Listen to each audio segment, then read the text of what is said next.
ఇక్కడ మీరు ఇప్పుడు చూస్తున్నారు నా బర్త్డే బ్లాగ్. మార్నింగ్ ఏమో 2 కారం దోశలు తిన్నా. ఫుల్ కారం ఎక్కువ తినలేకపోయాను. అప్పో ఇంకా తర్వాత ఏమన్నా నా డ్రెస్ చూపిస్తున్నా మీకు చూసేయండి. ఇంట్లోనే వంట చేసింది మా అమ్మ. Mutton curry, mutton paya, chicken curry. Taste అయితే చెప్పాల్సిన అవసరం లేదు, అంత బాగుండింది. అసలుకి హోటల్ అనుకున్నాము.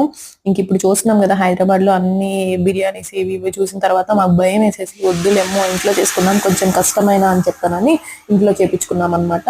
అస్సలైందే ఒకటి మిస్ అయిపోయింది, గోంగూర. మాకు ఫుల్ ఫేవరెట్. మా ఇంట్లో బిర్యానీ చేశారంటే గోంగూర చేయకుండా అస్సలు ఉండదు మా అమ్మ. కాకపోతే రాత్రి నాన్న కూరగాయలకి వెళ్ళినప్పుడు గోంగూర చెప్పడం మర్చిపోయింది. ఇంకా మార్నింగ్ ఎవరైనా ఇంటి దగ్గర వస్తే తీసుకుందాం అనుకున్నాము, ఎవరు రాలేదు. అందుకని చెప్పి ఈరోజు గోంగూర క్యాన్సిల్ అనమాట.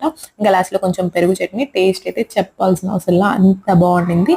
ఇంట్లో చాలా తక్కువ దమ్ బిర్యానీ చేయడము, అంటే బిర్యానీ రైస్ విడిగా చేసుకొని కర్రీ విడిగా చేసుకుంటాము. ఇంకా వీడియోస్ అయితే ఇక్కడ నుంచి కంటిన్యూ అవుతాయి. ఇంకా అంతే వీడియో. Bye bye.